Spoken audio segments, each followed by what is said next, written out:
Dear friends, നമ്മളിന്ന് discuss ചെയ്യുന്നത് സുരക്ഷിതമല്ലാത്തതും അൺഹൈജീനിക്കുമായ ലൈംഗിക ബന്ധങ്ങളിൽ ഏർപ്പെടുന്ന സമയത്ത് ഉണ്ടാകുന്ന രോഗങ്ങളെ പറ്റിയും ഇത്തരത്തിൽ ഈ രോഗങ്ങൾ വന്നു കഴിഞ്ഞിട്ടുണ്ടെങ്കിൽ ശരീരം കാണിക്കുന്ന പ്രധാനപ്പെട്ട ലക്ഷണങ്ങളെ പറ്റിയുമാണ്. അപ്പോൾ ആ രോഗങ്ങൾ ഏതൊക്കെയാണെന്ന് നോക്കാം. Chlamydia, genital herpes, gonorrhoea, HIV, AIDS, syphilis, trichomoniasis, hepatitis മുതലായവയാണ് പ്രധാനപ്പെട്ട സെക്ഷലി ട്രാൻസ്മിറ്റഡ് ഡിസീസ് അല്ലെങ്കിൽ ലൈംഗിക ബന്ധത്തിലൂടെ പകരുന്ന രോഗങ്ങൾ. ഇനി ഇവ ഉള്ള ആൾക്കാരിൽ ശരീരം കാണിക്കുന്ന പ്രധാനപ്പെട്ട ലക്ഷണങ്ങൾ ഓരോന്നും എന്തൊക്കെയാണെന്ന് നോക്കാം. ഒന്നാമത്തെ ലക്ഷണം, സ്വകാര്യ ഭാഗങ്ങളിൽ അല്ലെങ്കിൽ ജനനേന്ദ്രിയങ്ങളിൽ മുഴകള്, പഴുപ്പ് നിറഞ്ഞ വ്രണങ്ങൾ കാണപ്പെടുന്നു.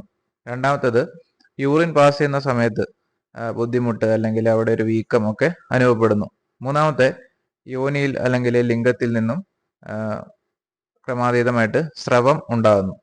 നാലാമത്തേത്, ലൈംഗിക വേളകളിൽ കൂടുതൽ വേദന, അസ്വസ്ഥതയൊക്കെ അനുഭവപ്പെടുന്നു. അഞ്ചാമത്തേത്, യോനിയിൽ അല്ലെങ്കിൽ ലിംഗത്തിൽ രക്തസ്രാവം ഉണ്ടാകുന്നു. ആറാമത്തേത്, ജനനേന്ദ്രിയത്തിൽ വീക്കം അനുഭവപ്പെടുന്നു. ഏഴാമത്തേത്, പനി അനുഭവപ്പെടുന്നു.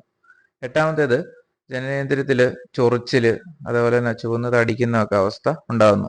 ഇതൊക്കെയാണ് പ്രധാനമായിട്ടും സെക്ഷലി ട്രാൻസ്മിറ്റഡ് ഡിസീസിന്റെ കേസിലുണ്ടാകുന്ന ലക്ഷണങ്ങൾ.